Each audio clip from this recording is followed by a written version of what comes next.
Alors, Drive Fermier, c'est une boutique virtuelle où on peut retrouver des producteurs, des produits des producteurs locaux, donc du département.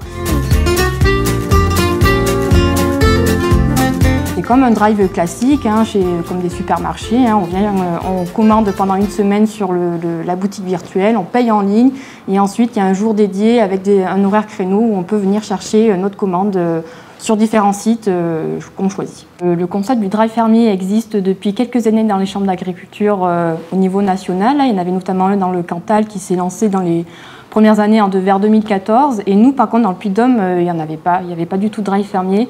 C'était un peu dans la tête de nos élus producteurs de la chambre qui étaient sur la référence circuit court. Mais voilà, c'était juste dans la tête, quoi. C'était pas du tout un projet qu'on voulait monter tout de suite. Et ensuite, donc, il y a eu le confinement. Il y a pas mal de choses qui se suppriment, notamment des marchés de producteurs. La restauration hors domicile, pareil, donc ça se conduit pas.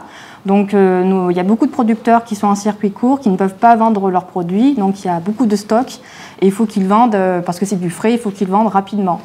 Et à côté de ça, on a vu que les consommateurs cherchaient des produits locaux, cherchaient peut-être plus de liens aussi avec les producteurs de leur territoire.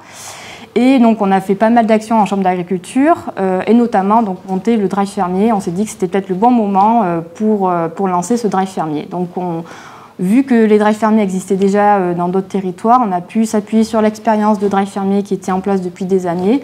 On l'a remis dans le contexte du Puy-de-Dôme et donc de la crise sanitaire et on a pu le monter en l'espace de 2 semaines alors que normalement il faut plusieurs mois. Ça a très vite explosé, on était monté jusqu'à 180 paniers par semaine. Après la fin du premier confinement, ça a un petit peu diminué, ça a fluctué pendant toute une année, donc avec des pics, avec des moments où on a eu un peu moins de paniers, mais ce qui s'expliquait par les vacances ou par l'été aussi. Donc après, ce qu'on a voulu aussi, c'est que les producteurs prennent en main l'outil. On ne voulait pas que ce soit les salariés de la chambre d'agriculture qui s'occupent du drive, c'est les producteurs qui font l'assemblage des paniers, qui font le retrait auprès des clients. Donc ça, c'était vraiment important pour nous et cet aspect-là s'est bien pérennisé jusqu'à maintenant. Et c'est les producteurs qui prennent les grandes décisions de qui rentre dans le drive, quelle action de communication on fait. C'est vraiment pris en main par les producteurs. Et donc ça, c'est un très bon résultat parce que le collectif, c'est dur à mettre en place, surtout quand on n'a pas cette phase d'émergence comme nous on a eu. Donc ça, c'est très positif. Et après, donc là, maintenant, on a bien diminué dans le nombre de paniers depuis la réouverture des restaurants. Donc on espère, là on est en train de mettre un plan d'action sur la communication avec nos producteurs et on espère que d'ici les prochains mois, en tout cas, le nombre de commandes réaugmente et que le drive perdure parce ça fait 1 an et demi qu'il existe, mais c'est pas encore stable. Je pense que s'il n'y avait pas eu cette crise sanitaire, le drive fermier n'existerait pas.